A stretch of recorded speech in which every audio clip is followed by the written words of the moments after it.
Hello friends, welcome to my channel food supplement and healthy life. Friends, कैसे हैं आप सभी? आशा करता हूं आप और आपके परिवार स्वस्थ और कुशल होंगे।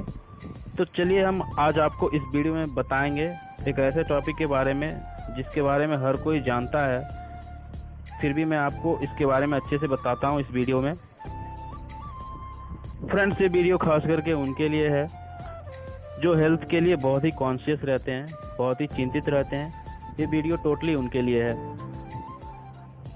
फ्रेंड्स, जैसा कि हमने देखा अभी तक का जो पेंडेमिक सिचुएशन रहा कोरोना का, उसमें हमने यही सुना हर जगह कि जिन लोगों की इम्यूनिटी सिस्टम स्ट्रांग नहीं था वो इस बीमारी के शिकार होते चले गए, और जिनकी कम इम्यूनिटी सिस्टम थोड़ी अच्छी थी वो अभी बीमारी से धीरे धीरे जीत रहे हैं। तो फ्रेंड्स, वीडियो को अंत तक ज़रूर देखिएगा क्योंकि हो सकता है ये वीडियो आपके लिए उपयोगी ना हो, पर आपके फ्रेंड्स, आपके फैमिली, आपके नियर्स और डियर्स के लिए ये हो सकता है उपयोगी हो। तो वीडियो को अंत तक ज़रूर देखेंगे। कहते हैं फ्रेंड्स कि जो दवा होती है वो बीमार का सिर्फ मनोरंजन करती है, बीमारी को प्रकृति ठीक करती है। ये मैं नहीं, एक बहुत ही बड़े फिलोसोफर कहते हैं, वोल्टेयर जिनका नाम है, उनका ये कहना है कि दवा सिर्फ इंसान का मनोरंजन करती है, बीमारी को प्रकृति ठीक करती है। इम्यूनिटी सिस्टम हमारे शरीर में आत्मा की तरह होती है। हो सकता है आप में से कई लोग इस बात को नहीं मानते होंगे, पर कोई फर्क नहीं पड़ता है फ्रेंड्स, क्योंकि हमारे शरीर में कुछ न कुछ ऐसी अदृश्य शक्ति जरूर है जिसकी नामौजूदगी में हमारे शरीर को मृत घोषित कर दिया जाता है।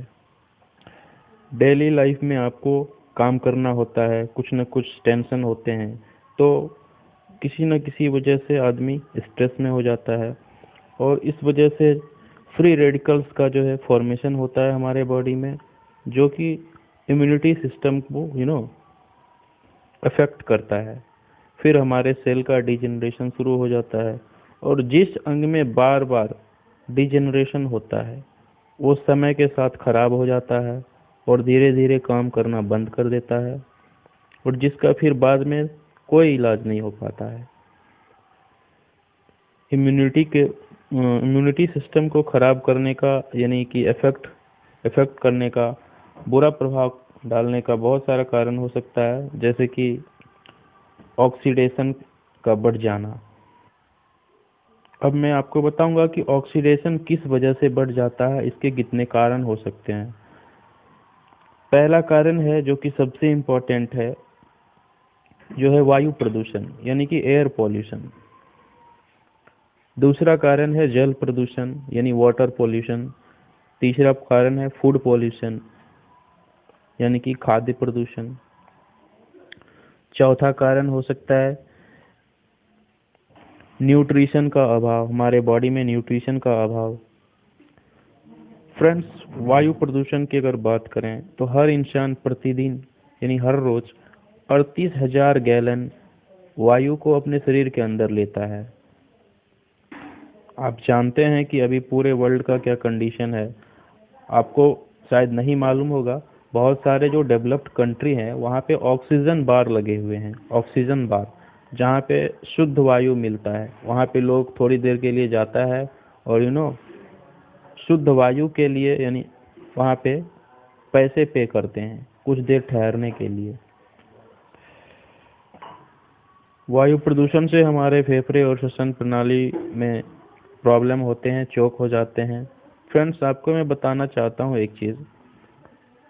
एक टाइम था दिल्ली में वायु प्रदूषण के कारण इतना ज़्यादा पॉल्यूशन बढ़ गया था कि वहाँ पे जितने यातायात के साधन थे, गाड़ी, जितने वैन्स थे, जितने कार थे, जितने मोटर साइकिल्स थे, जितने भी गाड़ी थे, सबको कुछ समय के लिए बंद कर दिया गया था।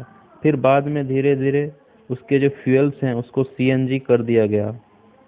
फिर धीरे धीरे कंट्रोल में आया सिचुएशन, लेकिन अभी भी वायु प्रदूषण अभी भी बहुत ज़्यादा है। आपने देखा होगा, आपके घर में अगर एसी लगा होगा या विंडोज़ होंगे तो तो आप देखते होंगे अगर आप 1-2 हफ्ते अपने एसी के जो मेम्ब्रेन है, जाली है, उसको अगर साफ नहीं करते हैं तो वहाँ पे आपको गंदगी दिखने लगता है, वहाँ का धूलकण जमा हो जाता है। फिर जो ब्लोअर है, बार बार आपका जो 24 घंटा चलता है ब्लोअर, वो धूलकण को आपके घर के अंदर ले आती है। धीरे धीरे वही दूषित हवा हमारे शरीर में जाता है और फिर हम धीरे धीरे बीमार पड़ जाते हैं। अब बात करते हैं फ्रेंड्स वाटर पोल्यूशन की, जल प्रदूषण का। आपको मैं बता दूं, दुनिया में टोटल 1976 प्रकार के जल प्रदूषक होते हैं, जिसमें से मैं आपको बता दूं सिर्फ 67 यानी 67 जल प्रदूषक को ही मशीन जो है अभी जो दुनिया में सबसे अच्छी मशीन जिनको आप मानते हैं जो वाटर प्यूरिफायर है, वो सिर्फ 67 जल प्रदूषक को ही छान सकती है, अलग कर सकती है। तो आप समझ सकते हैं बाकी के कुछ न कुछ धूलकण जल प्रदूषक जो होते हैं, कीटाणु जो होते हैं, वो हमारे शरीर में किसी न किसी रूप में चले जाते हैं। चाहे वो खाने के साथ चला जाए, चाहे वो पानी के साथ चला जाए, वो हमारे शरीर में जा रहा है। तो ये सब एक कारण है ऑक्सीडेशन बढ़ने का। इसके बाद मैं बात करता हूँ खाद्य प्रदूषण की। खाद्य प्रदूषण की बात करें तो अभी जो वर्ल्ड हेल्थ ऑर्गेनाइजेशन है उसके अनुसार 110 ग्राम जो फल और सब्जी है उसमें करीब करीब 30 ग्राम पेस्टिसाइड पाया जाता है। तो आप समझ सकते हैं आप क्या खा रहे हैं। पहले जो था कीटाणु सब्जी को खा जाता था, बट अभी कीटाणु आपको सब्जी में नहीं मिलेगा या बहुत कम मिलेगा। मतलब ये हुआ कि आप वो चीज खा रहे हैं जिसको कीटाणु भी नहीं खा रहा है, यानी कि आप जहर खा रहे हैं। अब बात करते हैं न्यूट्रिशन का। अभी का जो जितने भी फूड्स हैं उसमें न्यूट्रिशन कम हो गए हैं। फ्रेंड्स अगर बात करते हैं हम 1960 ईस्वी की, है ना, तो उस समय जो किसान थे हमारे भारतीय किसान, वो जो फर्टिलाइजर और केमिकल होते हैं अभी, वो पहले यूज नहीं होता था। तो उस टाइम हमें न्यूट्रिशन पूरा भरपूर मात्रा में मिल जाता था, लेकिन अभी वो नहीं मिल पा रहा है क्योंकि अभी फर्टिलाइजर्स और केमिकल्स, पेस्टिसाइड्स, वीडिसाइड्स, ये सभी चीज यूज हो रहे हैं, जिसके कारण पैदावार जो है वो तो बढ़ गया है, लेकिन उसमें जो न्यूट्रिशंस अवेलेबल हैं वो कम हो गया है। इसके अलावा मैं बात करूंगा फ्रेंड्स एंटीबायोटिक्स का। आपको मालूम होना चाहिए जब आप बीमार होते हैं तो आपको डॉक्टर एंटीबायोटिक दे देते हैं, कुछ दिन में आप ठीक हो जाते हैं, जल्दी ठीक हो जाते हैं।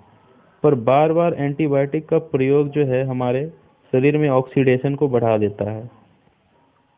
दोस्त, बार बार एंटीबायोटिक लेने से हमारा शरीर इसका आदी हो जाता है, यानी इसे लत लग जाती है और धीरे धीरे एंटीबायोटिक काम करना बंद कर देता है हमारे शरीर पे, और बाद में आपके शरीर में कोई दवा भी काम नहीं करता है। तो इस तरह से आप अपने आप को बीमार कर देते हैं। अंत में बात करेंगे हम तनावपूर्ण जो अभी हमारा लाइफ स्टाइल है, टेंशन स्ट्रेस से भरा हुआ।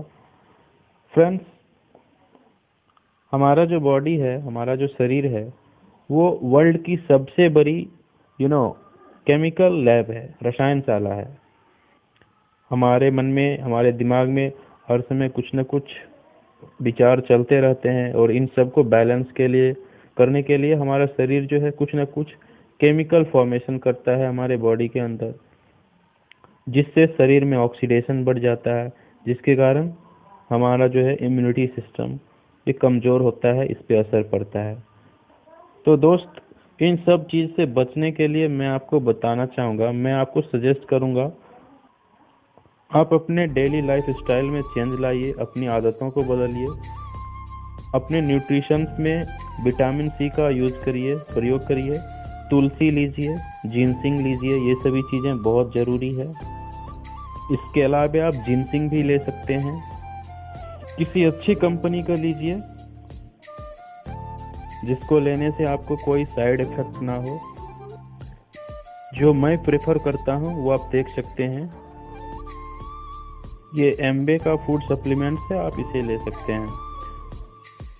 तो कैसी लगी जानकारी फ्रेंड्स, आप हमें बताएंगे कमेंट्स करके। अगर आपने हमारे चैनल को लाइक और सब्सक्राइब नहीं किया तो प्लीज़ लाइक और सब्सक्राइब कर दीजिए। Thank you so much.